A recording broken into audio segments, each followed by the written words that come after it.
Salam, hər vaxtınız xeyir olsun. Bu günlərim Koroğlu dastanı ilə bağlı bir neçə qeyd deyəcəm ki, hansı ki biz bu qeyddə baş verən hadisələrin hansı ərazidə və Koroğlunun özünü necə qələmə verməsini təkrar edəcəyik.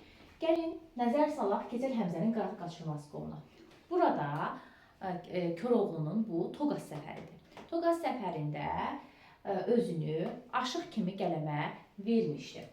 Sonra Koroğlu ilə Bolu bəy qolu var ki, hadisələrin bir qismi Çənlibeldə, bir qismi isə Ərzincanda baş verir. Və Koroğlu ilə Bolu bəy Çənlibeldə qarşı-qarşıya gələndə o özünü orada qoruqçu kimi qələmə vermişdir. Çənlibel qoruqçusu. Sonra Durnateli qolu var. Durnateli qolunda da bilirsiniz ki, bu Koroğlunun Bağdad səfəridir və özünü orada aşıq kimi qələmə vermişdir. Hansı paşaya? Təbii ki, Aslan Paşa'ya. Aslan Paşa'nı da öldürmüşdü orada. Sonra tacir kimi də həmən qolda özünü tacir kimi də qələmə vermişdi. Bu nə zaman olur? Dedi, mən Muradbəylidən gələn tacirəm.